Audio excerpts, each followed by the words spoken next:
Rasanya jadi ingat-ingat ya. Iya. Yang kami tahu Tuhan tak pernah kecewakan. Jujur saja, siapa yang pernah dikecewakan Tuhan? Oke, teman-teman, inilah inilah yang saudara dan saya harus selalu bawa di dalam kehidupan kita di dunia ini, di bumi ini ya. Sampai benar-benar kita satu hari nanti, saya selalu ingat Wahyu 22 ayat 4. Saudara dan saya melihat wajahnya. Ya, melihat wajahnya. Tidak ada gambaran yang lebih indah dari bersama-sama dengan Tuhan selama-lamanya selain melihat wajahnya. Ya, Bapak Ibu Saudara yang dikasihi Tuhan, kapan terakhir saudara melihat pemandangan yang paling indah? Ya, kalau saudara ingat-ingat itu, yakinkan dirimu malam hari ini bahwa engkau akan ya satu hari nanti akan melihat wajah Tuhan. Yandri baru join, mari kita sambut dulu Yandri, ya, relax ya. Ada istilah spiritual relaxing, saudara ya, relax rohani. Nah, apa yang dimaksud dengan relax rohani? Ya, ketika kita bilang ya Tuhan itu sungguh amat baik, ya itu ya. Ketika saudara mengingat ya hari-hari di mana ya no one ya tidak ada, no one stand behind you, nggak ada orang yang berdiri yang dapat menolong atau mengulurkan tangan terhadap ya terhadap hidup saudara. Tapi Tuhan duduk di situ menunggu saudara sampai saudara sungguh-sungguh mencari Dia, ya. Dan Dia selalu ada, ya. Dia selalu hadir, ya. Di dalam keadaan apapun saudara dan saya berada hari ini. Ingat, saya selalu mengucapkan kata-kata ini ya. Sebagaimana kami ada, seperti Engkau kehendaki kami ada. Ya. Jadi kalau saudara anak-anak Tuhan, maka saudara ada bukan sebagaimana saudara ada, bukan. Oke, saya ulang ya. Saudara ada bukan sebagaimana saudara ada. Atau kita ada, bukan. Tapi saudara ada sebagaimana Allah menghendaki saudara ada. Ya. Ketika engkau dipindahkan masuk ke dalam tangannya. Ingat ya, tangannya. Ya. Di tanganmu ini janjiku. Ya. Di tangannya Dia nih saudara. Ya. Saudara dan saya full of protection, ya, penuh dengan perlindungan. Nah, kadang-kadang Bapak Ibu kita tidak menyadari, ya, bahwa kita sebenarnya sedang dilatih, ya. Israel di padang gurun nggak memahami bahwa mereka sedang dipersiapkan, ya. Jadi pola pikir kita, ya, saudara ya, itu sungguh-sungguh menentukan bagaimana kita merespon terhadap kehadirannya. Maka kita perlu belajar tuh kebenaran. Ya. Tidak tahu maka tidak paham ya. Tidak tahu maka tidak paham. Yang ada tidak kenal ya, tidak kenal maka tidak tahu maka tidak paham gitu. Kalau tidak paham maka tidak bisa memberi respon yang sebenarnya gitu. Nah, ketika kita mengetahui firman Allah, ketika kita memahami firman Allah, kita tahu bagaimana jalannya begitu loh, ya. Dan kalau kita tahu jalannya, ya, kita bisa nyanyi itu. Yang kami tahu Tuhan tak pernah kecewakan. Ya, sambil goreng telur tinggal satu buat berdua. Yang kami tahu, balik satu, balik, tapi jangan terlalu lama ya, tergosong malah tidak dapat. Tuhan tak pernah kecewakan. Kadang-kadang sampai ya teman-teman, keadaan-keadaan seperti itu yang disebut spiritual relaxing, ya, relaksasi rohani itu saudara, ya. Kita ingat betapa baiknya Tuhan, ya. When He is behind us, ya. Ketika Dia benar-benar itu bersama-sama dengan kita, menuntun kita. Saudara kalau menjaga Lihat kalau orang-orang tuh menjaga babysitting ya, menjaga anak-anak, itu dia di depan atau dari belakang? Yang saudara biasanya lihat dari belakang ya. Kalau dia di depan, anak di belakang tuh jatuh. Nah, tapi kalau dia di belakang, nah ya. Jadi Tuhan tuh selalu menjaga kita dari belakang. Jadi apa yang sering terjadi dalam hidup kita? Kita kadang tidak lihat dia. Itu. Nah, tapi kalau hari ini saudara paham bahwa, oh, dia itu menjaga saya ya dari belakang. Ya. Nah, terus Pak, bagaimana? Siapa yang di depan, jalan di depan kalau begitu? Wah, izinkan saya ya mengingatkan saudara mengenai kebenaran ini. Siapa yang jalan di depan saudara? Ada yang mau ngomong?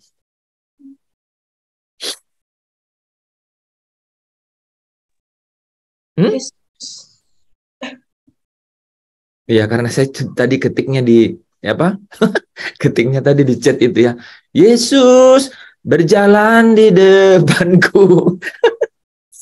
Ya ya, di chat kalau nggak salah tadi tulisnya itu ya. Ya, Yesus berjalan di depanku. Jadi tidak salah juga jawabnya. Ya. Tapi ingat saudara ya, ketika saudara mulai berjalan di dalam perjalanan rohani, Yesus itu di belakang ya. Dia di belakang, dia ingin melatih kita, gitu ya, ingin melatih kita. Nah, jangan pernah takut karena di depan kita itu ada panglima bala tentara surga, ya. Saudara, setiap kita itu ada malaikat-malaikat yang berjalan, ya. Makanya Bapak Ibu Saudara yang dikasihi Tuhan, kehadirannya Tuhan itu selalu harus menjadi apa? Perkara ya yang penting dalam hidup kita ketika kita bangun pagi, Tuhan, ya, hari ini aku tidak mau berjalan kalau engkau tidak berjalan di depanku, kan? Ya, ada malaikat Tuhan yang berjalan di depan kita. Sehebat-hebatnya hari yang kita lewati, saudara, kalau kita tidak selesai dalam Tuhan, aduh, hari itu terbuang percuma. Saudara bisa rasakan, ya? Sehebat-hebatnya prestasi yang saudara ukir hari itu, pesta sebesar-besarnya, selebrasi setinggi-tingginya, apapun, kalau kita tidak mengakhirinya dalam Tuhan, terbuang percuma. Tetapi di lembah kekelaman, di titik serendah apapun engkau berjalan sepanjang hari itu, kalau engkau mengakhirinya dalam Tuhan, Tuhan bilang berharga tinggi. Berharga tinggi. Harganya sangat mulia di hadapan Tuhan. Ya. Jadi Bapak Ibu, ya, kalau hanya kuis, ya, itu latihan, ya. Itu persiapan, ya. Saya bisa lihat tuh kemarin ketika saya berikan kesempatan kedua, ayo yang masih punya, ya, yang masih mau mencoba. Rupanya ketika saya mengatakan begitu, semua masuk. Dan itu luar biasa. Saya bilang, wah ini semangat luar biasa. Bahkan yang udah nomor 2, nomor 3 itu masuk. Itu luar biasa. Tapi ketika saya lihat, perhatikan, ada yang betul berjalan cepat. Ada yang benar-benar udah hampir habis nafas. Sampai saya bilang, Ana sudah ya, kita sudah habis waktu. Dengan, ya saya izin. Saya bilang, nanti dia bilang, aduh Bapak, saya di tengah jalan sudah, dia matikan saya lagi. Ya, saya bilang, saya izin, siapa lagi ya? Afin, ya. Sudah ya. Siapa kemarin ya? Beberapa orang saya bilang, sudah ya. Kita sudah selesai. Ya. Ada semangat. Ya, jadi kita memang melihat hidup seperti itu. Kita harus selalu melihatnya dalam sudut pandang rancangannya yang apa? Yang mendatangkan damai sejahtera. Ya. Nah, makanya kita perlu kebenaran. Ya. Kita ketemu di sini, saudara. Memang yang pertama-tama, saudara harus cari Tuhan. Harus ketemu dia. Saudara pernah ke satu acara, kemudian memang harus ketemu dengan satu orang? Pernah nggak begitu? Saudara menghiraukan, tidak menghiraukan hal-hal yang lain. Ya, saudara tabrak sana sini, ya, sampai makanan orang jatuh karena saudara senggol, karena saudara mau ketemu sama orang tersebut. Nah, itu harusnya bagaimana dinamika kita ketika kita mau apa dalam persekutuan dengan Tuhan. Kita mau cari Tuhan, jumpa dengan Dia. I have to feel you. Aku harus merasakan engkau hadir di sini. Ya, pujian lama itu mengatakan, janganlah Tuhan lalu. Itu setiap lagu itu diangkat, saudara ya, dinyanyikan. Saya itu, fantasi saya itu jalan. Ini Tuhan sudah di mana nih? Ya, saya ada di sini. Karena lagu itu, janganlah Tuhan lalui, berikan berkat-Mu. Sampai kalau belum merasa, angkat tangan. Janganlah Tuhan. Ya, itu. Jangan lewati saya, Tuhan. Itu, ya. Ada yang tangkap yang saya maksud? Boleh lambaikan tangan. Jangan Tuhan lalui. Coba ya. Setiap kita tuh, ketika kita masuk dalam persekutuan tuh, pikiran jangan kemana-mana dulu. Selalu tuh fokus. Tuhan, aku ingin merasakan kehadiran-Mu di sini. Ya. Sesembraut apapun acara ini, gitu ya. Atau orang seheboh apapun dalam acara ini, aku mau secara pribadi, aku rasakan Kau hadir di sini. Itu. Maka engkau akan mengakhiri ya momen itu dengan sangat berharga. Nah, baru yang kedua, saudara, itu kebenaran. Temukan kebenaran. Karena memahami kebenaran itu, ingat ya, yang bisa membebaskan saya dan saudara dari belenggu semua filsafat, nasihat, tuntunan ya dunia ini, itu adalah kebenaran. Yes. Apalagi kalau kita bicara yang dapat membuat saudara kuat untuk ya, untuk menang atas si jahat, ya, itu adalah kebenaran. Dan bukan hanya kebenaran yang tertulis di dalam Alkitab, ya. Firman Tuhan katakan, lawanlah dia dengan apa? Siapa yang ingat? Lawanlah dia dengan iman yang teguh. Dengan Alkitab. Enggak, saudara ya. Iya. Dan bahkan dibilang, bukan lawanlah dia dengan kebenaran. Itu lawanlah dia dengan iman loh. Artinya apa? Artinya apa, teman-teman? Desa Dorcas yang tahu nih. Ya. Lawanlah dia dengan iman yang teguh, artinya bukan lawanlah dia dengan Alkitab, lawanlah dia dengan kebenaran, enggak. Artinya apa? Kebenaran itu sudah menjadi rema dalam hati kita. Ya, kita tidak takut lagi karena itu berasal dari pemahaman setiap firman. Ya. Apa yang saudara doakan hari-hari ini? Apa yang saudara sedang gumulkan hari-hari ini? Lebih jauh, lebih dalam lagi saya mau tanya, apa yang sedang menjadi kegundahan atau kegelisahan hatimu? Datang pada Yesus, Dia akan ganti apa? Duka menjadi suka. Ya. Datanglah, datang pada Yesus. Dia akan ganti apa? Menjadi suka. Pak Tadus cuma senyum-senyum lagi. Serahkan ya, serahkanlah. Oh, karena serahkanlah ya. Serahkan pada Yesus segala beban yang menindih hidupmu. Serahkan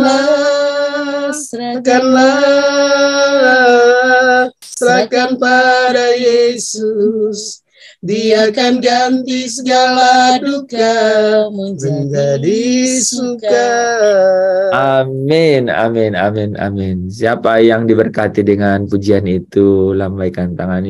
Bergembiralah. Kejadian 4 ayat 7. Ya, dia bilang gini. Tidak kamu akan berseri-seri kalau engkau sedang berbuat baik. Coba cek muka. Ya, boleh. Kamera dihadapkan dulu ke mukanya. Kok malah tutup kamera? Ya, jadi Jadi ada ayatnya teman-teman ya, bahwa kita harus selalu berseri-seri itu. Karena apa? Tidakkah kamu berseri-seri kalau engkau sedang berbuat baik, katanya begitu. Itu Allah berbicara kepada siapa? Kain. Kain ya, sang kakak gitu ya.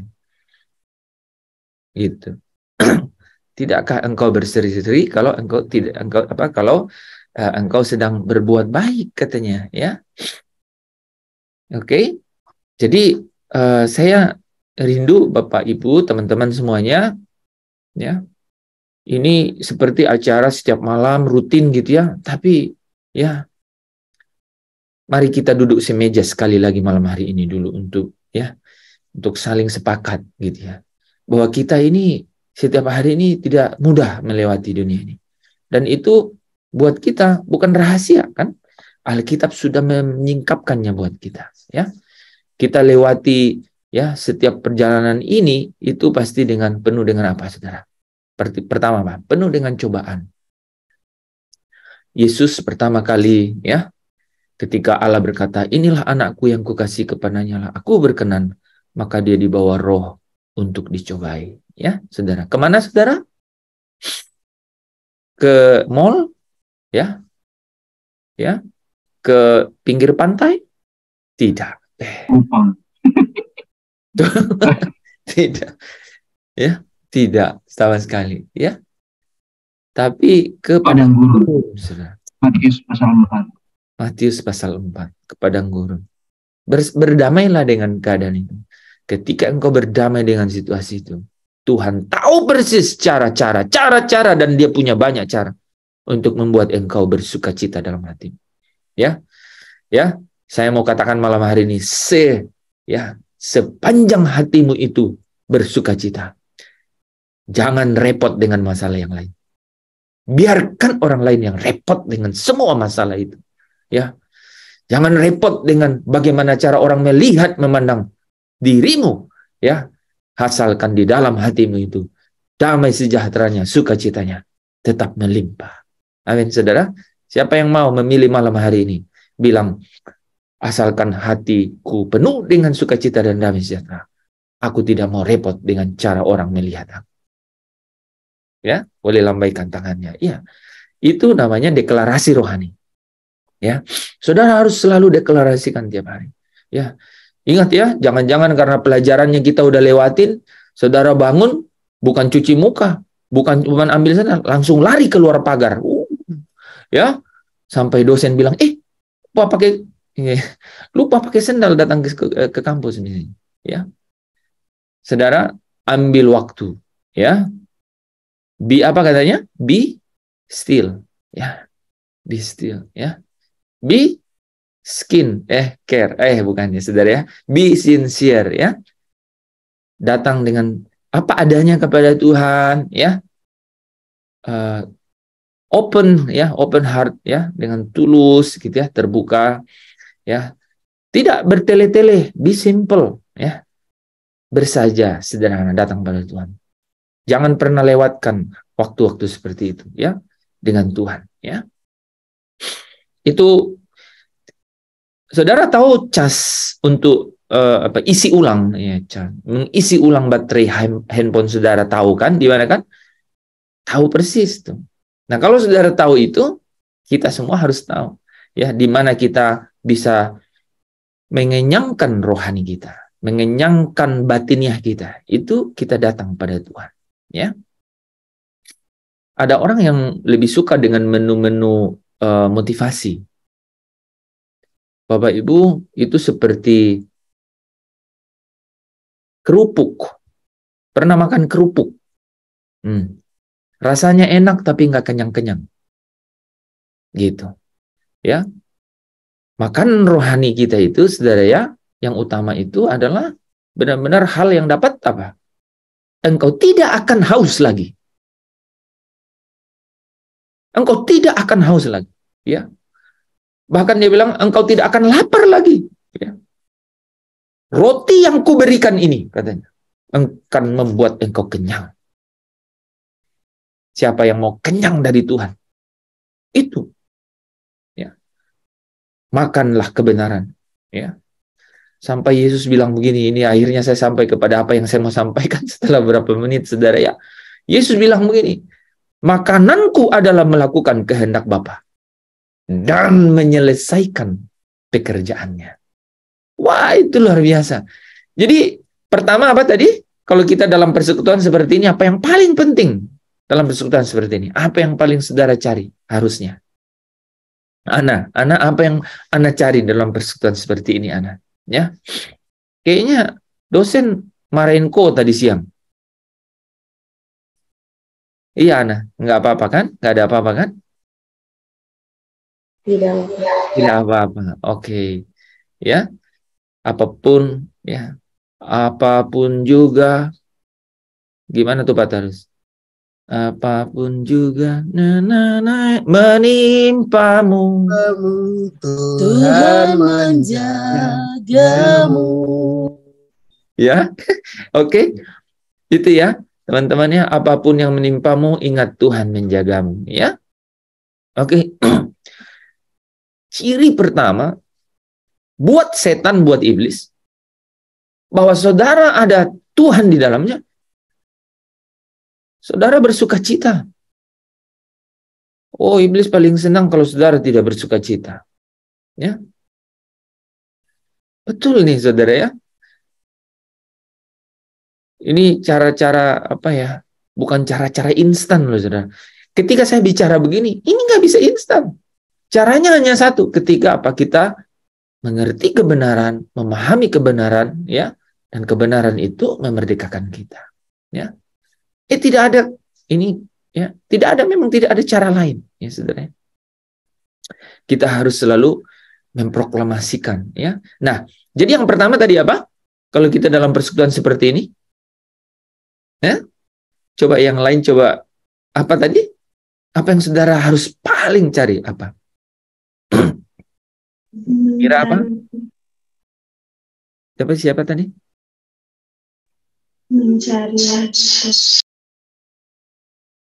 Mencari apa? Apa yang paling? Yang paling? Hah? Mencari wajah Tuhan atau mengalami kehadiran Tuhan. Oke, yang terakhir ya, yang paling penting ya, mengalami. Ada orang yang mencari tapi tidak sepenuh hati, nggak mengalami. Ya, yang paling terakhir ya. Ya, teman-teman kan pasti sering pakai ini ya. I want to feel you God, ya. Saya mau merasakan kehadiran-Mu, ya. Alami. Rasakan sampai saudara rasakan kehadiran Tuhan. Ya. Wah, saudara hamba. Ya, ini ya saudara ya. Persekutuan tanpa perjumpaan dengan Tuhan itu seperti acara rohani agamawi, saudara. Oh, dan sayang banget ya. Ya. Ketika kita nih ya, nih mungkin saudara anggap biasa baca Alkitab. Iya, saya mau baca Alkitab sekarang karena tugas baca Alkitab. Ingat ya, di dalam aktivitas seperti itu yang paling penting adalah alami, rasakan kehadiran Tuhan.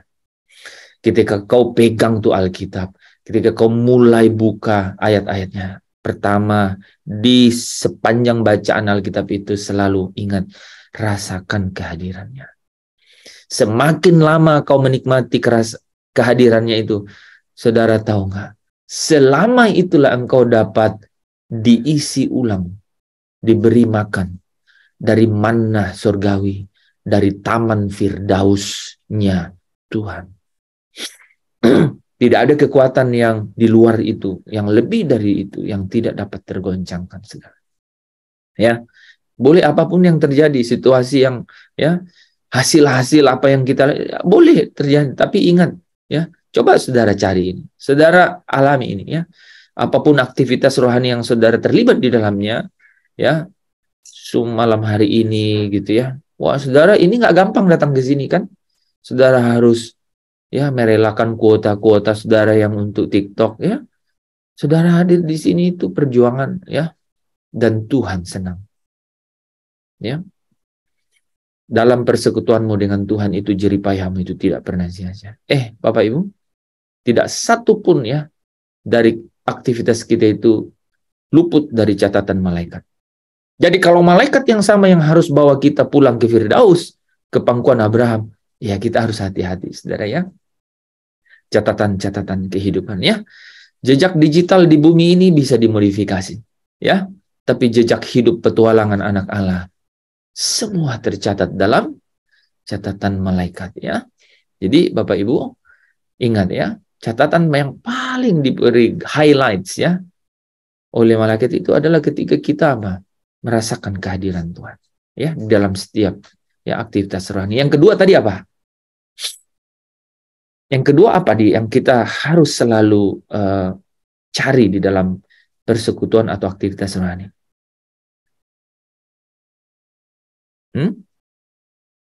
Membaca firman Tuhan dan menjadikan rema dalam kehidupan.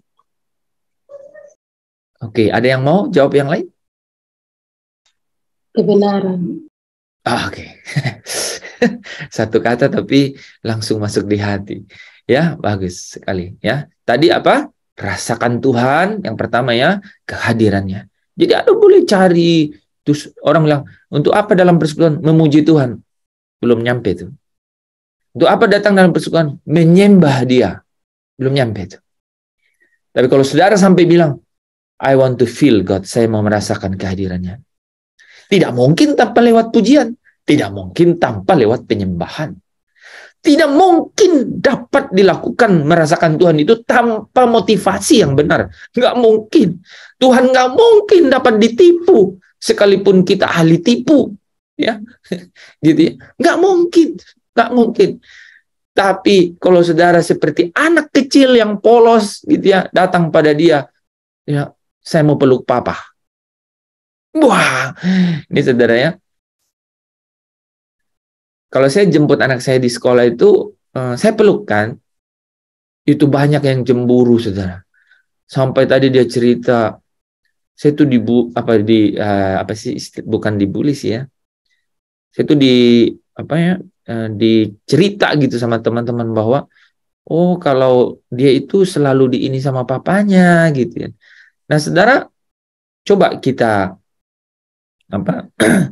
bawa itu di dalam kehidupan ya spiritual kita gitu. Kita mau selalu datang pada Tuhan dan merasakan kehadirannya. Ya. Siapa pernah dipeluk di sini coba? Kok Pak Tades enggak? Iya dong. Saya ngomong begini malah. Ya, betul. Nah, itu artinya apa? Rasakan, sampai rasakan kehadirannya. Betul ini, Bapak Ibu, kau pasti kuat, ya. Jadi Tuhan tak pernah kecewakan. Itu kalau hanya tertulis di puisi-puisi di dalam catatan-catatan harian, mohon maaf. Namanya merana. Ya, merana. Ya. Atau ada istilah sekarang itu apa? Apa namanya? Jarang dibelai. Jablay, jarang dibelai. Ini sangat wah, saudara, ini sangat praktis. This is practical. Ya, sangat praktis nih, saudara. Ya. Saudara harus selalu rasakan kehadiran Tuhan. Nah, ya, nggak tahu ya. Kita balik ke nomor 2, balik lagi ke nomor 1. Memang harus begitu, ya. Iya. Saudara, akhir dari semua cerita kuis adalah merasakan kehadiran Tuhan. Pak, bagaimana itu ceritanya? Ya. Oh iya, itu yang dimaksudkan memang begitu. Betul Bapak Ibu, ya teman-teman. Ya. Ya, ini enggak, memang benar. Ya, kenapa begitu? Kenapa? Ya, makanya Bapak Ibu pasti mikir ini kapan kita mulai bahas soal kuis. Saya dibawa Tuhan untuk benar-benar cerita, ya. Berarti kita tidak boleh wasting time. Kita nggak boleh buang-buang waktu. Semua waktu yang ada harus diisi dengan merasakan kehadirannya. Itulah waktu-waktu yang berharga. Wah, saudara, 70-80 tahun menurut Alkitab. Itu tidak ada apa-apanya dibanding dengan kekekalan. Ya. Ini tangkap ya. Dimanapun kau berada, dalam situasi apapun engkau ada, ya, tangkap ini, ya. waktu apapun yang kau lewati, ya, dalam keadaan apapun, Tuhan tidak mau tahu, saudara ya. Tidak ada syarat untuk ini. Selalu ya rasakan kehadiran Tuhan di dalam setiap waktu itu. Ya, temukan Dia, rasakan kehadirannya, nikmati pelukan Tuhan. Ya, ya, Dia Bapa yang baik. Kau Bapa yang baik. Ya, kau Bapa yang sungguh baik. Saya pernah ingat itu ya, cerita itu ya. Seorang yang belum kenal Tuhan, ya, satu sekolah,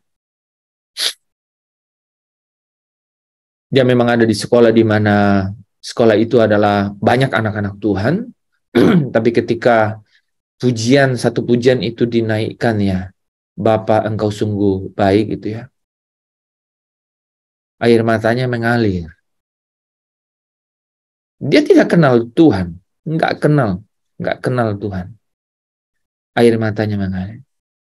Dan seketika dia bilang, saya menikmati kelegaan yang unlimited, tidak terbatas. Dia tidak pernah rasakan sebelumnya. Dan yang dia rasakan adalah dekapan pelukan Bapa. Wah, luar biasa. Hari itu adalah hari yang terbesar dalam hidupnya. Dia tidak kenal Yesus, ya. Tetapi Bapa yang baik itu datang menghampiri dan menjumpai dia. Nah, Bapak Ibu, saya rindu kita semua ya, selalu tuh, ya, di dalam setiap waktu, ya, apalagi di dalam waktu-waktu rohani, ya, kita gitu ya, yang kita yang kita sisihkan untuk Tuhan, ya. Ini sebenarnya kata-katanya tidak benar itu ya, sisihkan untuk Tuhan. Yang kita berikan untuk Tuhan, yang kita persembahkan untuk Tuhan. Kita harus ketemu, merasakan kehadirannya. Siapa yang mau selalu merasakan kehadiran Tuhan? Boleh lambaikan tangannya. Ingin selalu rasakan kehadirannya. Itu loh, saudara. Ya, nggak apa-apa, ya. Banyak beban di dalam hidup kita. Betul, ya. Sejauh kita memasang impian, setinggi itulah, seberat itulah, ya, perjalanan kita lalu. Tapi selalu ingat, ya, selalu ingat bahwa di dalam semua itu selalu harus, ya, saudara, ketemu dan merasakan Tuhan itu, ya. Dia pribadi yang dia mengerti bahasa tetesan air mata, ya. Dia mengerti, saudara. Ya, dia yang paling mengerti, saudara. Ingat itu, ya. Dia yang paling mengerti engkau. Ya. Besok, minggu depan, bulan depan, tahun depan, bahkan tahun-tahun di depan, mungkin kau tidak tahu. Saya tidak tahu. Tapi ku tahu hari esok ada Tuhan yang berjalan di depanku. Yes. Ya. That's the way you build your future. Itulah cara engkau membangun masa depan. Bahwa aku tidak tahu hari esok, tapi ku tahu Tuhan yang aku sembah itu adalah Tuhan yang ada di hari esok. Banyak sekali, saudara. Ya, banyak sekali. Kalau saudara yang sudah melewati hari-hari di belakang, tentu saja ingat bagaimana kau rancang dan bagaimana itu terjadi. Ya, jalanku bukanlah jalanmu, rancanganku bukanlah rancanganmu. Tapi ingat, rancangan Tuhan itu selalu membawa kebaikan. Ya, engkau bangun masa depanmu dengan cara apa? Aku tidak tahu hari esok, tapi ku tahu siapa yang ada berjalan di depan. Amin. Amin, amin, amin, amin. Amin. Bersukacitalah. Amin. Ya. Bersukacitalah, ya. Karena Allahmu hidup, ya. Oke? Udah, ya. Kita tahu banyak hal yang benar-benar, ya, membuat kita terbebani, ya.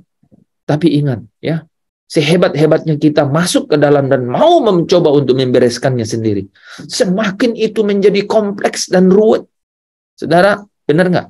Benar atau benar? Semakin kita ingin cara kita menyelesaikan, semakin ruwet, saudara.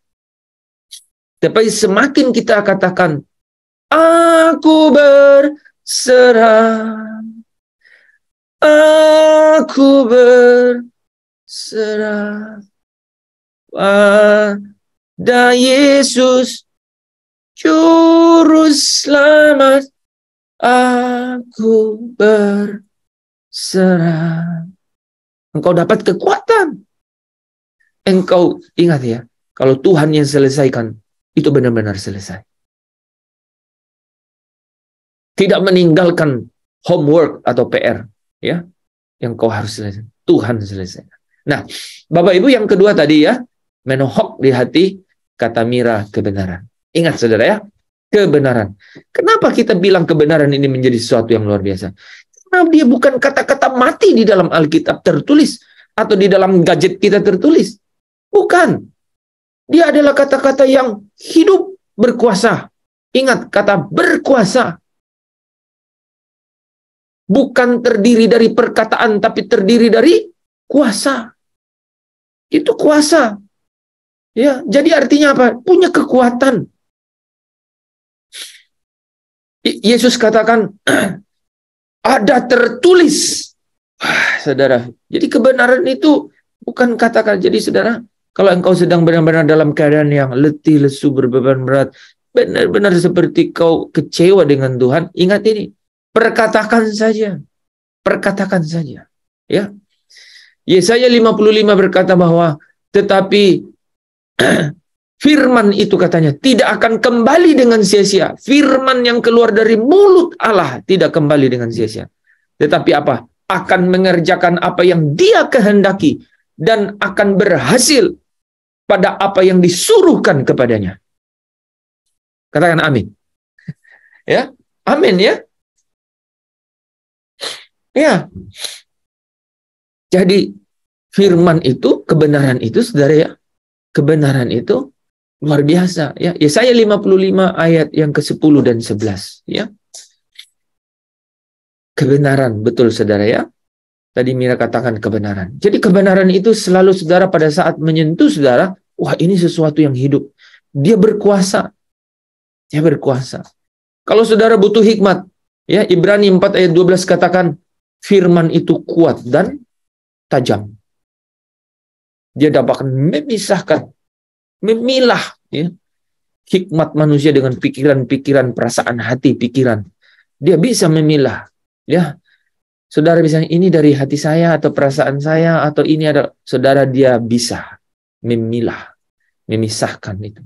Ya, firman itu firman yang betul-betul hidup dan tajam. Kuat dikatakan. Firman itu kuat dan hidup dan kuat, saudara. Ya. Mungkin ada di antara saudara yang bisa baca Ibrani 4 ayat 12.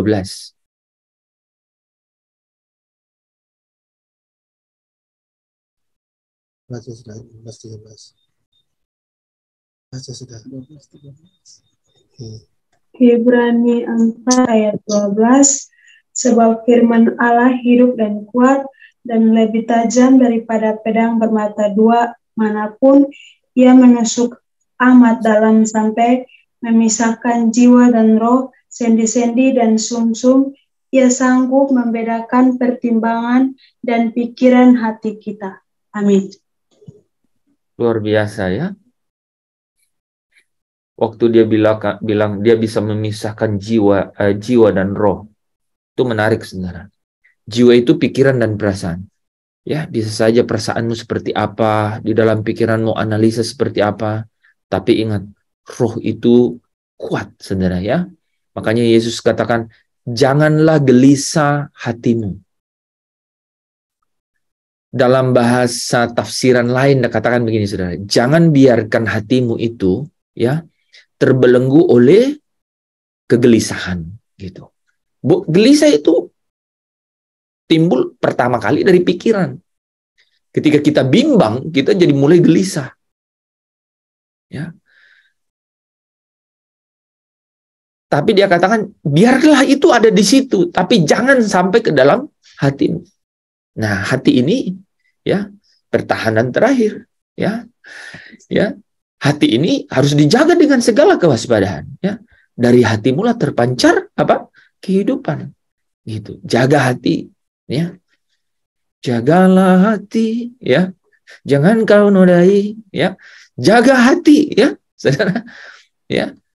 Jaga hati. Nah, cara satu-satunya untuk memberi makan kepada hati, kepada roh kita itu adalah kebenaran. Ya. Yesus sendiri katakan, saudara, makananku adalah melakukan kehendak Bapa. Ya, ingat ya, kebenaran. Ya, saudara disuruh nih ya, baca Alkitab tiap hari. Jangan lewatkan hanya dengan rutinitas. Jangan lewatkan hanya karena untuk kuis. Apalagi jangan lewatkan hanya karena saudara ingin Pak Lepri, Pastor Lepri senang. Saudara sayang sekali. Beliau pasti senang, saya juga senang, kita semua senang. Pak Tadus senang, tapi ada nilai yang lebih berharga daripada itu. Lebih dalam.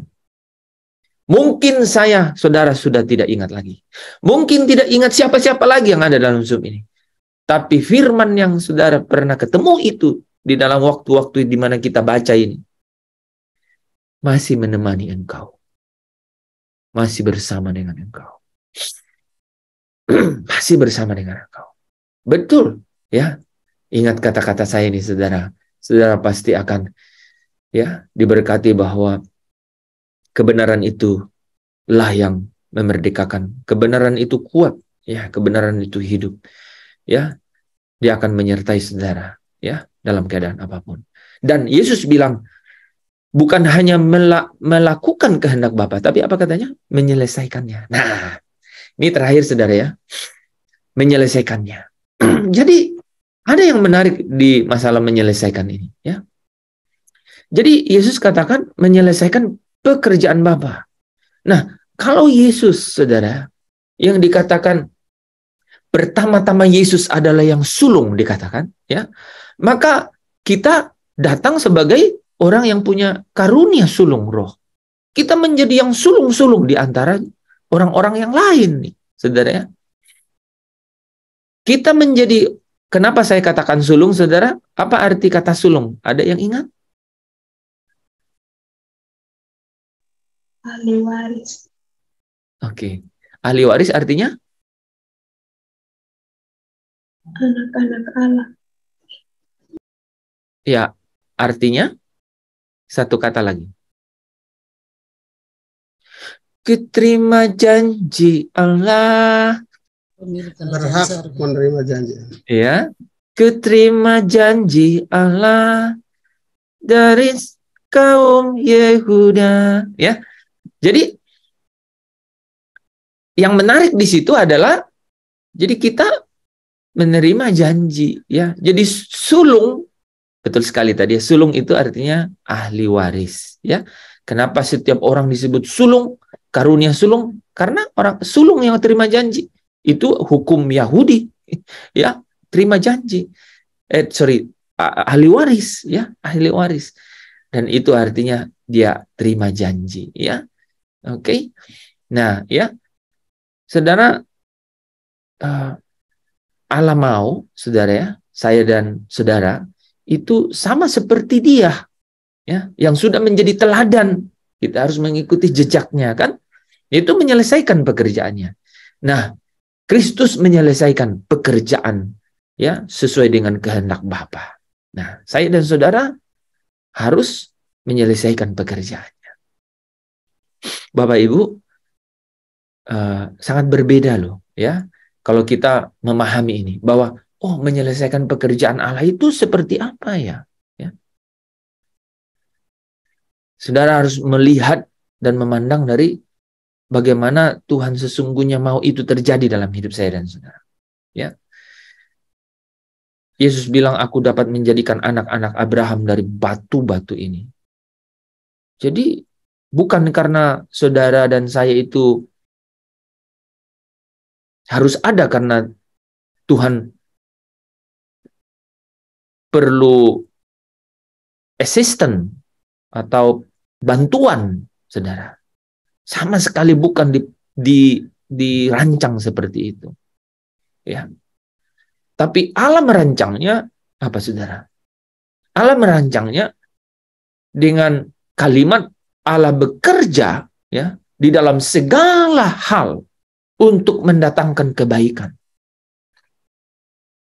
Nah, Allah bekerja dalam segala hal untuk mendatangkan kebaikan bagi orang-orang yang mengasihi dia. Artinya orang-orang yang menyelesaikan pekerjaannya. Allah bekerja di dalam dia. Nah, kalau Allah bekerja di dalam kita, barulah kita dapat menyelesaikan pekerjaannya, saudara. Dan bukan karena Allah butuh, nih saudara ya, butuh kita butuh bantuan kita menyelesaikan pekerjaan itu. Tapi Allah mau, saudara ya, mendatangkan kebaikan di dalam kita itu. Allah mau kita menikmati, ikut di dalam merasakan bagaimana kelimpahan gitu ya, kemurahannya pada saat kita menyelesaikan pekerjaannya itu. Ya. Jadi ini menarik saudara ya. Pertama kita cari dia, ya. Kita cari dia, kita rasakan dia, kita nikmati kehadirannya, ya. Yang kedua, kita memahami, kita mengerti kebenaran, karena kebenaran itu bukan hanya perkataan tapi kuasa. Tapi yang ketiga saudara adalah menyelesaikan pekerjaannya. Artinya apa saudara? Allah bekerja di dalam kita. Saya ulang saudara. Allah kita menyelesaikan pekerjaannya itu. Intensinya atau keinginan Tuhan sesungguhnya itu adalah dia bekerja di dalam kita. Dia bekerja di dalam kita, di mana kita menyelesaikan pekerjaannya. Ya. Nah, itu maksudnya apa? Saudara, untuk menunjukkan tanda kebesarannya. Supaya saudara dan saya dibangun di atas dia. Supaya saudara dan saya itu bertemu dengan kedahsyatan, kekuatan, kedaulatan, kekuasaannya. Ya. Firman itu, ya, saudara melakukan firman itu, firman yang ada di dalam saudara itu, kebenaran yang ada di dalam saudara itu merupakan menjadi tanda ajaib kehadiran Tuhan. Itu cara Allah menyelesaikan pekerjaannya. Allah, kebenarannya itu bekerja di dalam saudara dan saya. Allah bekerja di dalam saya dan saudara. Di dalam segala hal di dalam hidup saya dan saudara. Itu cara Allah menyelesaikan pekerjaannya. Itu bagaimana kita menyelesaikan pekerjaan Allah di dalam kita. Ya. Sehingga saudara dan saya melihat tanda kebesaran Tuhan itu. Makananku, kata Yesus, adalah melakukan kehendaknya, ya, kehendak Bapa dan menyelesaikan pekerjaannya. Yaitu apa? Bapa menyatakan tanda-tanda ajaib dan besar di dalam kehidupan Kristus, sama seperti engkau dan saya. Ya, nah. Ini sejalan saudara dengan visi kita tahun 2023 ya, bahwa sepanjang 2 tahun ini saudara dan saya akan menjadi kesaksian atau menjadi saksi melihat tanda-tanda kebesaran Allah ya, bagaimana dia melakukan pekerjaan-pekerjaan ya yang luar biasa. Haleluya. Saudara yang diberkati boleh lambaikan tangan dan katakan amin. Amin. Amin. Siapa yang diberkati? Amin. Amin. Amin. Amin. Oke, ya. Malam hari ini ya kita coba bahas ya hasil pertanyaan-pertanyaan kuis kemarin ya. Ada yang ya, dan siapa teman-teman mau nggak hari Kamis kuis lagi? Siap.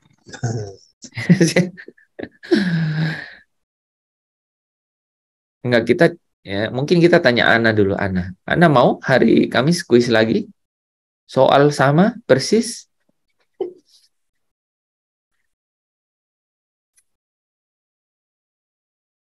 Mau Bapak. Sepanjang hampir 1 jam lebih. Ini adalah momen terbaik saya lihat Ana. Senyum sampai hampir 12 gigi atas bawah tadi kelihatan. Luar biasa. Kalau yang begini Ita nggak perlu tanya kan? Ita selalu full smile ya. tinggal kalah sama Pepsodensa. Ya. Itu ini dong, bagi sedikit ke Ana kan? Kan ya. Apalagi kalian lagi terkenal sekarang, ada orang Amarasi yang go international. Siapa namanya? Ono ya? Ono ya? No. No. Iya, itu go international. Everyone know them. Iya, oke, teman-teman. Sekali lagi ya. Kita sudah belajar kebenaran, ingat ya, kebenaran itu selalu ya membebaskan kita dari belenggu ya.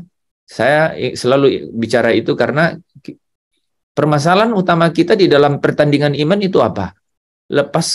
Tanggalkanlah beban. Ya, tanggalkanlah beban ya dan dosa ya. Jadi yang berarti apa? Ada yang membelenggu orang ya. Ada dua hal yang membelenggu orang, dosa dan beban. Saudara, belenggu dosa itu ya, saudara, ikut Tuhan Yesus. Ikut Tuhan Yesus, saudara akan lepas dari belenggu. Setan tidak dapat, maut ya ditelan dalam kemenangan katanya. Ya, saudara, ikut Tuhan Yesus itu belenggu dosa itu lepas. Tapi belenggu akan beban. Itu yang saya selalu bilang, benang kusut yang buat sendiri. Tuhan tidak pernah buat tuh beban. Iblis juga bilang kita nggak pernah buat. Gitu. Iblis nggak pernah buat beban buat saudara. Kita yang buat beban sendiri. Ya, tanggalkan beban ya. Nah, cara tanggalkan beban yang paling sederhana adalah saya kasih tips ya. Berikanlah kami makanan kami secukupnya hari ini. Nah, itu. Hidup yang bersahaja, yang sederhana. Berikanlah kami makanan kami hari ini secukupnya. Nah, itu. Ibadah yang disertai dengan rasa cukup. Katanya apa? Besar kuasanya ya. Mendatangkan keuntungan. Mendatangkan keuntungan ya. Oke. Jadi teman-teman kemarin ya kita bahas ini, saya ada format baru nih. Coba lihat ya. Kita bahas satu-satu ya. Ita kemarin nggak ikut kuis kayaknya. Tidak, Pak. Oh. Lagi syuting, Pak. Lagi syuting. Oh iya. Oh itu. Dari kampung, Pak. Saya pikir kenapa iklan yang itu udah berubah. Oh itu ya. Baru berarti. Oke. Iya ini nih. Mana tadi kok. Iya. Kita geser sini. Kayaknya di kamera teman-teman akan lebih kelihatan bagus nih kalau bentuknya gini. Betul nggak? Lonjong ya? Di situ ya? Kelihatan jelas. Kalau di laptop ramping kayaknya. Tapi di handphone makanya harusnya lebih bagus. Oke. Ini yang Pak Daniel bilang ada salah. Ya, Pak Daniel ya? Betul. Ya, Bapak mau bukti nggak? Betul. Bapak tuh ada satu pas masang-masangin itu jadi ini nih. Nih, Bapak salah kuda hitam sama kuda merah padam. Iya, betul. Yang putih betul. Nah, putih betul, hijau kuning betul. Ini jadi Bapak kalau ingat damai sejahtera, itu berarti merah padam. Mengambil damai sejahtera. Oke, teman-teman, ya kita lanjut ya. Ini kita mulai dari yang paling mudah. Jadi ini kan pasang-pasangan ini kan nggak susah kan, ya? Tapi harus teman-teman pahami melalui ingat melalui pemahaman, ya. Apa yang paling perlu diingat dari sini? Ada nggak yang mau cerita? Apa yang paling perlu diingat dari cerita kuda-kuda? Apa? Catur? Kok? Apa, teman-teman? Apa? Ada yang paling penting loh diingat dari cerita kuda ini. Kita sebagai anak. Warnanya dan artinya. Ini. Iya, maknanya apa? Maknanya apa? Apa yang makna yang paling perlu kita ingat? Iya, dampak. Ya, apa? Apa? Yang saya bilang loh. Yang terkait sama Matius 28. Kehancuran ya. Matius 28 ayat 19 dan 20 kan? Pertentangan terhadap Injil. Ya. Jadi pergerakan pekabaran Injil itu yang paling penting teman-teman ingat dari kuda-kuda ini. Ya. Ya, jangan boleh memahami mengenai kelaparan, kemudian ada maut, kerajaan maut, tapi justru yang paling penting kita ingat adalah bahwa apa? Ingat nggak sih ya di dalam ya Injil ya, kitab Injil ditulis bahwa ya di beberapa Injil ditulis ya bahwa apa?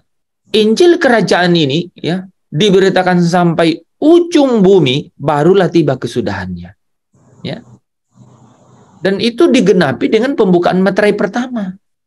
Bahwa gereja, ini udah bahan kuis berikutnya nih.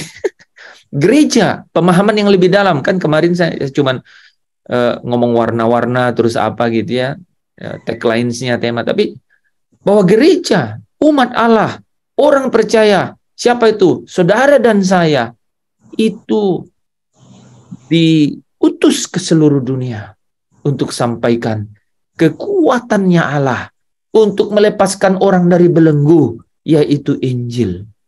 Saudara punya keluarga, punya saudara, punya tetangga yang saudara lihat sedang terbelenggu, hidupnya sedang seperti dalam tekanan, ikatan.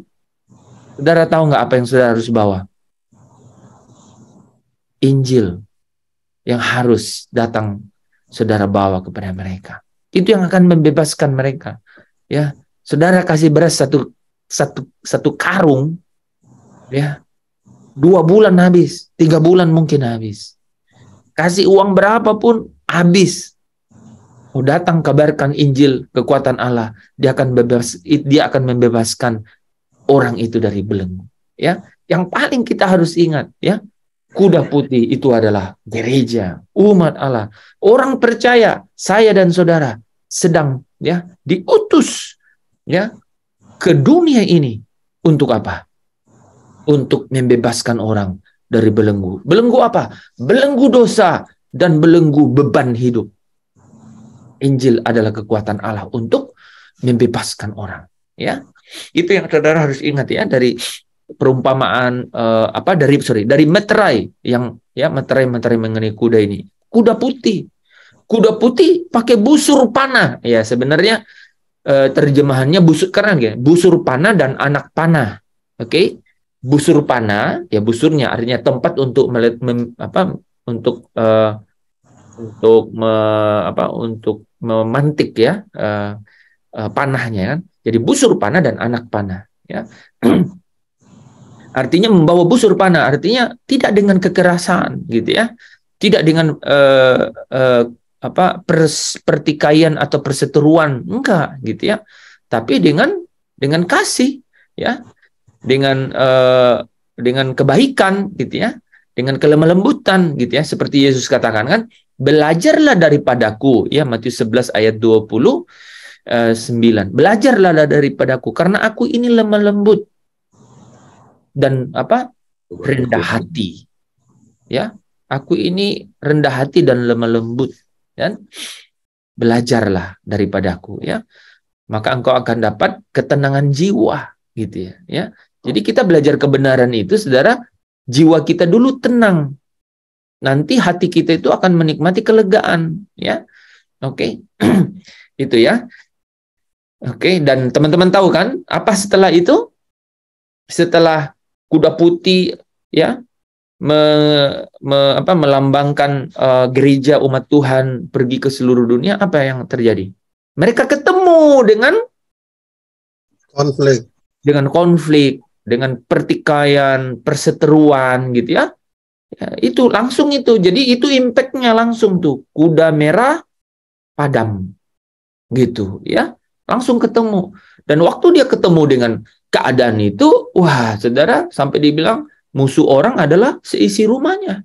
Gitu. Ikatan yang secara dunia ini ada. Itu kalau Injil kekuatan Allah ingin membebaskan orang dari belenggu dosa dan dari belenggu beban hidup. Itu selalu perseteruan. Bilang, kok itu minum udah kurang-kurang sedikit gitu kan.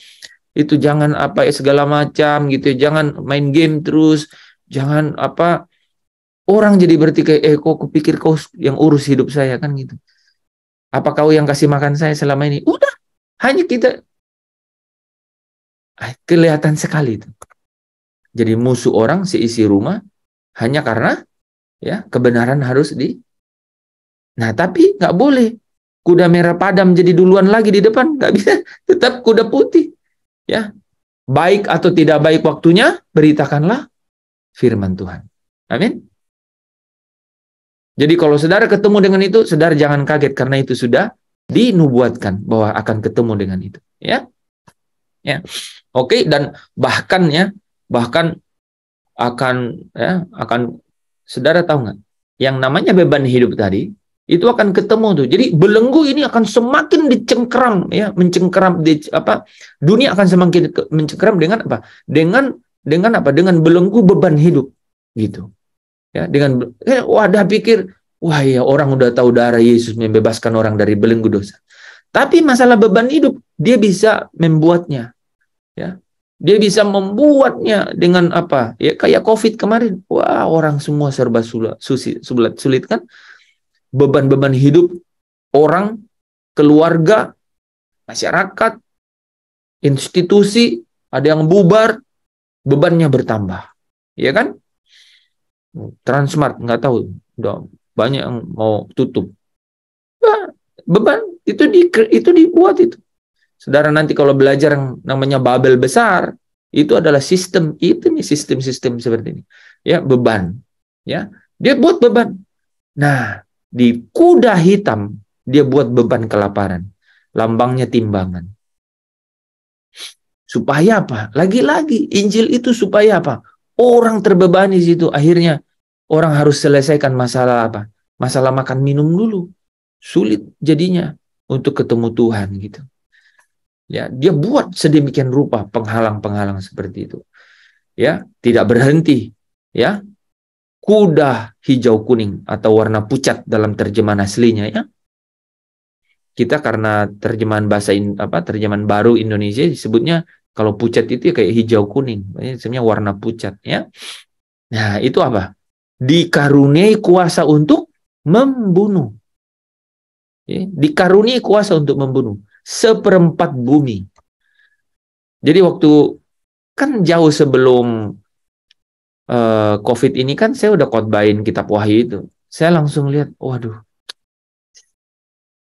Di waktu-waktu tertentu di belahan-belahan bumi. Jadi nggak ada apa-apanya itu kemarin. Kalau saudara 8 miliar orang di dunia sih. Kalau kita ngomong seperempat, 2,5 miliar. 2,5 miliar. Indonesia 260-70 juta. Jadi kita belum pernah lihat kan Indonesia semua mati. Belum. Jadi ini materai sudah dibuka, belum selesai. But you will see. Tapi jangan heran ketika kamu melihat semua itu katanya. Ya. Ini semua sudah dinubuatkan, ya. Itu diberi kuasa untuk membunuh, ya. Dengan apa? Pedang. Ya. Saudara lihat ya, di Timur Tengah, pembantaian. Itu tuh, ya. Dan ini tahu nggak, saudara ya? Ini tidak lepas nih, ya. Jadi maut dan kerajaan maut ini nih nanti saya perkenalkan nanti di terakhir kan, ya. Di Wahyu pasal mulai 12-13 ya. mengenai antikris, ya, binatang yang keluar dari dalam air dan binatang yang keluar dari dalam bumi. Kita akan lihat lagi kembali nih, ya, kuda hijau kuning, ya, yaitu maut dan kerajaan maut, Thanatos dan Hades. Ya, Thanatos, maut, Thanatos bisa diterjemahkan kelaparan, ya, bisa diterjemahkan perang, sampar, ya, itu ya, segala sesuatu yang membawa kepada maut, ya. Oke, enak kan belajar lewat kuis itu? Tapi saya lihat teman, ya, sebagian besar orang menjawabnya dengan, ya, ini ada 20 partisipan, ya, kelihatan 95%. Ada yang time out, ya. Oke, itu nomor 1, ya. Nomor 2, ya, ini kita bukan, ya, kita ikut. Nah, ini sama, ya, menjodohkan juga nih, ya. Ini, kemarin, ya, tingkat langit, ya. Nah, tingkat langit pertama itu dari bumi ini sampai ke ketinggian atmosfer itu sekitar 600 km, ya. Setelah itu hilang yang namanya gaya gravitasi atau gaya tarik bumi. Itu kan sebenarnya itu, ya. Makanya di situ dibilang masih ada binatang-binatang loh di tingkat-tingkat itu, burung-burung di udara, gitu ya. Dan saudara kalau baca kitab-kitab Mazmur itu masih ada indikasi seperti itu. Tingkat kedua langit itu adalah ada penguasa angkasa. Ini angkasa ini kalau saudara lihat terjemahannya, ya, ini sama dengan kerajaan angkasa, ya. Penguasa kerajaan angkasa sama penguasa angkasa ini nih sama ini, ya. Kemudian ada tentara langit, ya. Itu di tingkat kedua langit. Di atasnya tingkat pertama, kan? Di sini ini kemungkinan besar di sini, ya, ketika orang itu mati, ya, orang kaya itu mati di Lukas 16 itu dibawa dia merasa, ya, dia dikubur dan kemudian apa? Dia merasa sengsara di alam maut dikatakannya Hades. Tadi itu kita bicara kerajaan maut, Hades juga, ya, alam maut. Nah, ini kemungkinan besar ada di sini karena dia melihat ke atas. Nah, lihat ke atas ke tingkat 3. Sementara di tingkat 3 dia melihat Bapak Abraham, ya. Nah, Bapak Abraham ada di Firdaus, ya. Ya, di situ Firdaus, ya. Di situ ada pangkuan Abraham, Firdaus, ya, itu langit tingkat ketiga. Tempat nyaman, satu keadaan yang nyaman, ya. Nah, ini adalah kebahagiaan orang percaya. Ini adalah salah satu rancangan damai sejahtera Allah untuk orang-orang percaya. Kalau mati itu bukan akhir dari kehidupan, satu. Kedua, kalau mati tidak kemudian menakutkan seperti cerita-cerita dongeng dan agama-agama, ya, dunia lainnya, gitu ya, saudara, ya. Tapi apa? Ketika orang-orang yang percaya kepada Kristus, itu artinya orang-orang yang mati dalam Tuhan, ya, kata Wahyu 14:13, ya, orang yang mati dalam Tuhan, artinya apa? Orang yang mati dalam nama Tuhan itu namanya Yesus Kristus. Orang yang mati dalam Kristus itu dibawa malaikat-malaikat ke tempat yang nyaman. Dan dikatakan dalam Wahyu 14:13 itu dikatakan apa? Dan perbuatan-perbuatannya menyertainya. Di situ saudara, wah, ingat, ya. Di situ saudara, ya, jiwa saudara ini, kesadaran kita itu semakin menguasai keberadaan kita itu. Kesadaran kita itu. Bukan kesadaran kita semakin melemah, semakin kuat, ya, semakin kita ingat, ya, semua perbuatan-perbuatan, ya. Dikatakan perbuatannya menyertainya. Makanya saudara, ya, kalau saudara ingat, ya, pemazmur mengatakan bahwa orang-orang yang takut akan Tuhan, ya, itu akan mati di pembaringannya, gitu, ya. Ada banyak orang-orang yang saya kenal, ya, ya, dia dia begitu cara matinya ya. Dia mati itu saat dia sedang baca Alkitab, dia mati saat dia sedang tidur, gitu ya. Nah, saudara pasti nggak mau ada yang mati di sini sedang di ICU kan? Iya, paling enak kalau ya saudara mati. Boleh nggak pilih? Boleh bilang sama Tuhan, Tuhan begitu dekat, ya. Tuhan, ambillah nyawaku ketika aku membaca pembacaan Alkitab hari Jumat. Nah, misalnya begitu kan? Ya, bukan ya, tapi ya kan tergantung Tuhan kan. Jangan sampai saudara nggak baca Alkitab hanya karena saya ngomong begitu kan di hari Jumat. Askuis. Ya, betul saudara. Ya, itu kebenaran. Jadi, saudara, kita mau diisi oleh filsafat dunia atau kebenaran? Pilihan ada di saya dan saudara. Ya, dan Bapak Ibu tahu nggak? Saya nih ketika begini, dan saya yakin teman-teman sekalian yang lain, ketika mulai bersatu dengan ini, ya, kita tinggal dalam kebenaran seperti ini, saudara ada di dalam apa? Yang namanya atmosfer damai sejahtera itu. Kau sukacita sekalipun badai dan tofan bergelora. Ya, tadi pagi saya kirim dia. Ya, hidup ini bukan mengenai badai itu berlalu, tapi apa? Kita menari di atas badai itu. Ya, itu artinya apa? Sekalipun badai dan taufan, ya. Saudara tahu bedanya badai dan taufan nggak? Jangan bilang itu tetangga saya yang kanan dan itu tetangga saya yang kiri, ya. Beda, saudara, ya. Taufan itu melilit masuk ke dalam kehidupan saya dan saudara. Tapi kedua-duanya persamaannya di mana? Ketika badai dan taufan itu ada, saudara hadir, ya, maka apa? Pandangan kita tidak bisa jauh. Itu kabut. Nah, pandangan seperti gelap, seperti kita ada di dalam malam, gitu. Ya, tidak bisa jauh.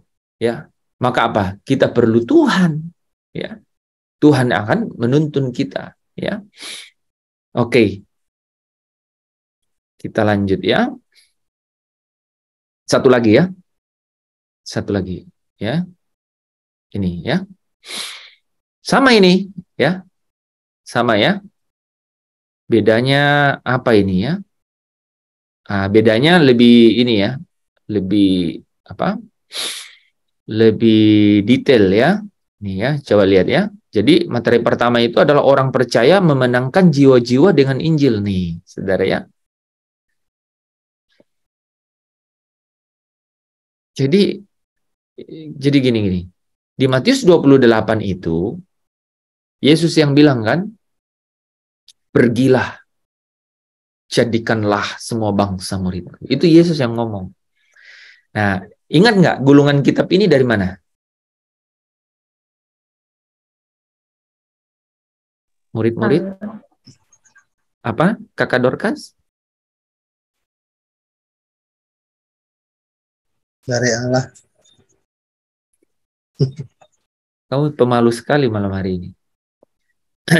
Jadi, iya, dari tangan Allah ya. Allah ya, saudara ya. Jadi, gulungan kitab yang ada di tangan Allah ya. Itu artinya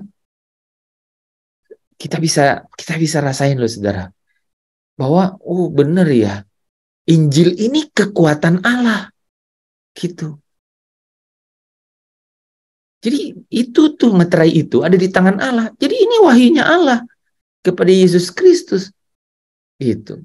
Dan ketika meterai itu dibuka oleh Yesus Kristus, karena dia adalah sang wahyu itu sendiri, karena dia adalah kebenaran itu sendiri, ya.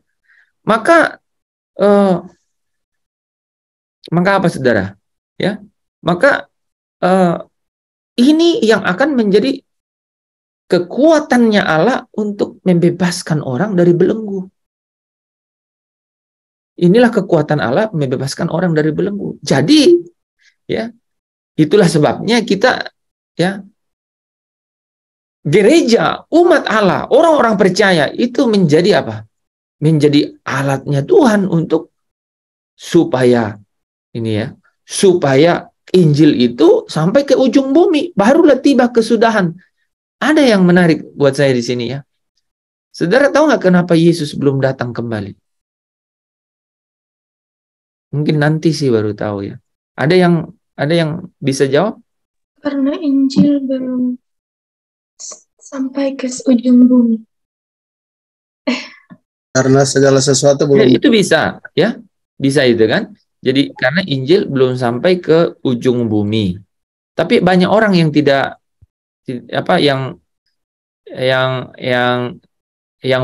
yang memahami bahwa mustahil nih Injil nggak nyampe ke ujung bumi karena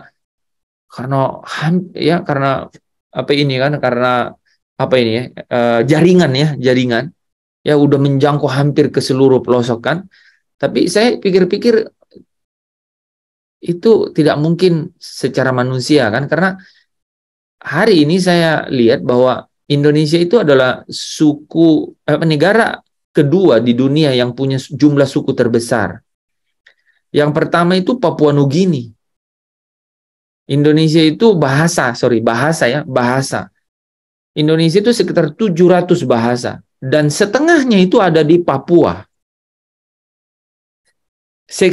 Beberapa lagi ada di NTT. Jadi jumlah bahasa terbanyak ini di Indonesia ini Papua, Papua Barat, NTT, NTB. Semua di timur tuh. Artinya ini kita harus, kalau saya tanya nih teman-teman beberapa kan, benar ya, Injil tuh belum sampai ke yang berbahasa yang ini nih, belum sampai. Makanya saya jadi pikir, ini tahu nggak? Ini penting kita bahas, gitu ya. Ini penting loh, ya. Kenapa penginjilan harus ke Papua? Kenapa penginjilan harus ke NTT, NTB? Gitu. Rupanya kalau kebayang ya, mungkin kita tahu udah sampai ke Jayapura, Manokwari gitu ya, Wamena. Tapi ada 302 bahasa di Papua. Nah, para pendoa apa itu Golden Gate. Golden Gate, ya. Ya, aku juga pernah dengar, ya, bahkan saya kenal seorang pendoa, penjaga, dia adalah penjaga pintu barat, pintu timur Indonesia. Itu ada di Batu Ampar ya namanya. Bukan Batu, Pulau 4 itu?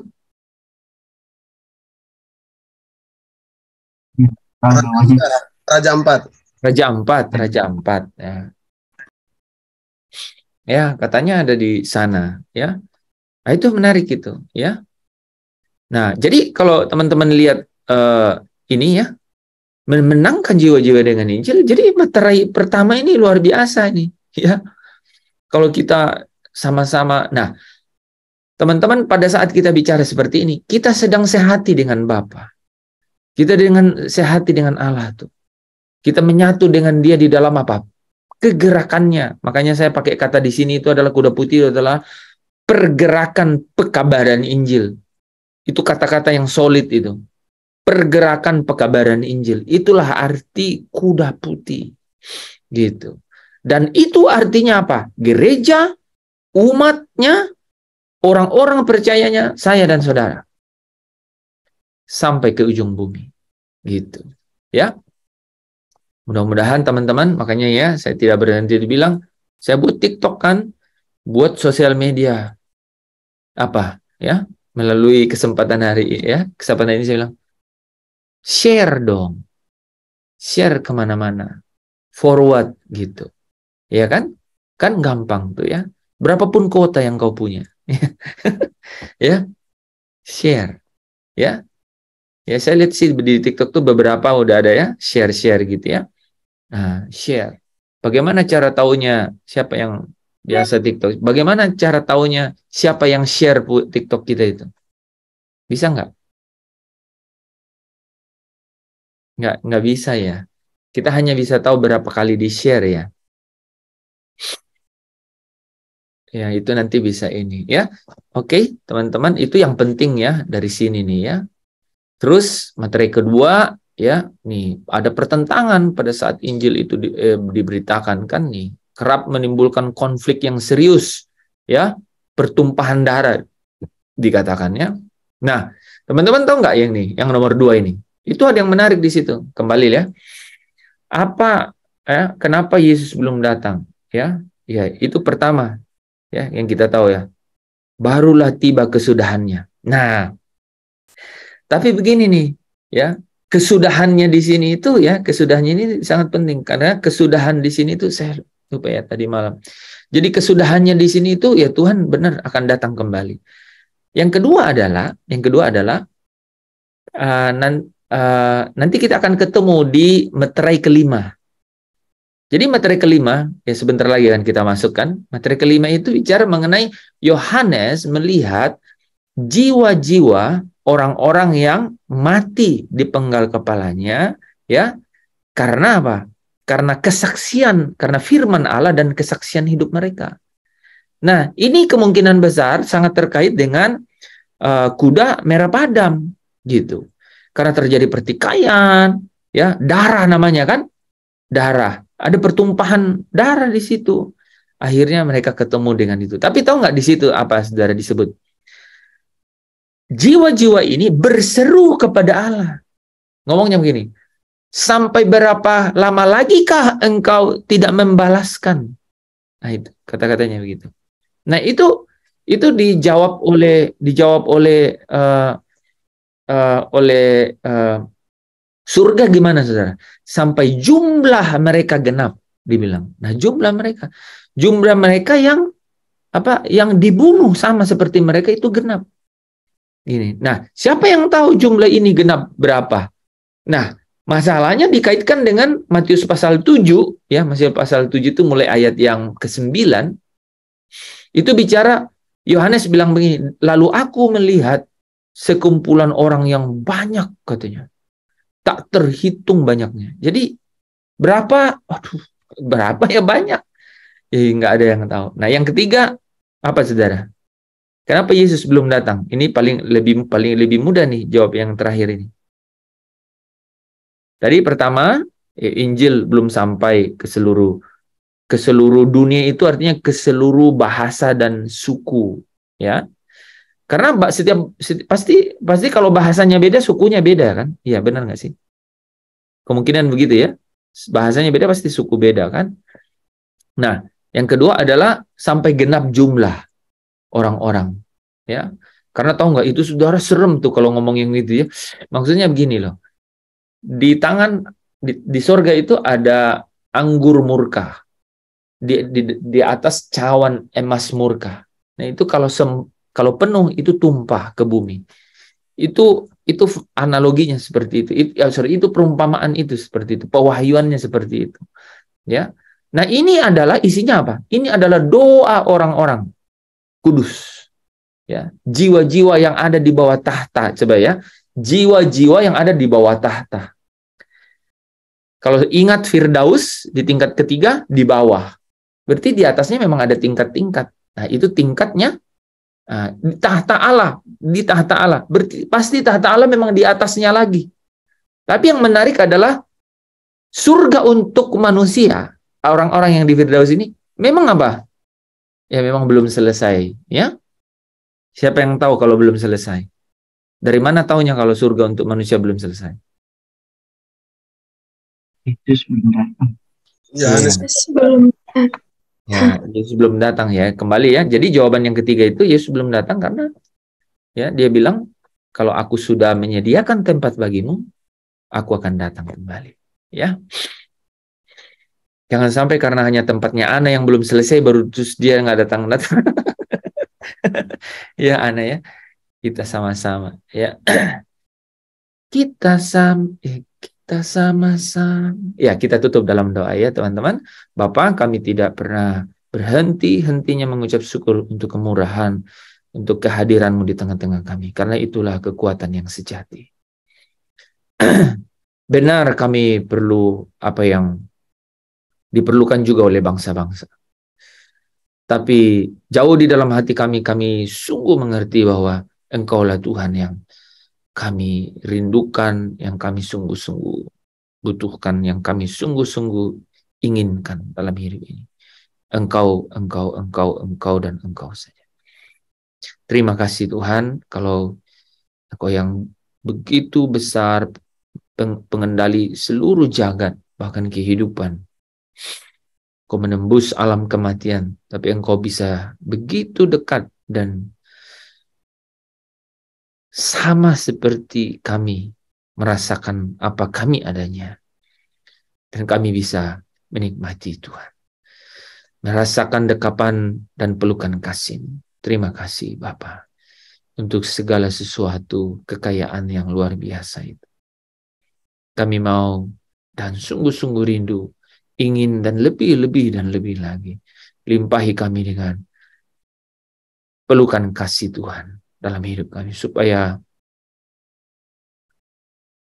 kami dapat melewati perjalanan yang diwajibkan bagi kami ini Tuhan. Supaya kami sanggup untuk memuaskan hati Tuhan di dalam setiap pilihan-pilihan hidup kami. Terima kasih Bapa. Berkati anak-anak-Mu dimanapun mereka berada. Apapun di dalam kegiatan mereka yang mereka ketemu dengan kendala, rintangan, hambatan, beri jalan keluar. Kami percaya Engkau tidak pernah meninggalkan mereka. Yang lemah, yang sedang dalam kelemahan tubuh, Tuhan beri mereka kekuatan. Hamba doa, sembuhkan mereka, pulihkan mereka. Keluarga mereka diberkati, diberikan Tuhan jalan keluar di dalam setiap masalah hidup mereka. Terima kasih Bapa. Ini akhir dari session kami malam hari ini. Kami percaya Tuhan tetap akan terus bekerja bersama-sama dengan kami, menyelesaikan pekerjaannya di dalam hidup kami, yaitu menjadikan kami menjadi sempurna, menjadikan kami orang-orang yang berkenan di hadapan Tuhan, menjadikan kami berharga tinggi di hadapan Tuhan, sehingga ketika kami selesai dari dunia ini, kami sungguh-sungguh dibawa oleh malaikat untuk ke Firdaus. Terima kasih Bapa, di dalam Kristus Yesus Tuhan, penebus juru selamat kami yang hidup, sahabat kami yang setia, kami datang kepadamu, Bapa kami yang baik, Allah kami yang perkasa. Haleluya, haleluya, amin. Amin. Amin. Amin. Amin.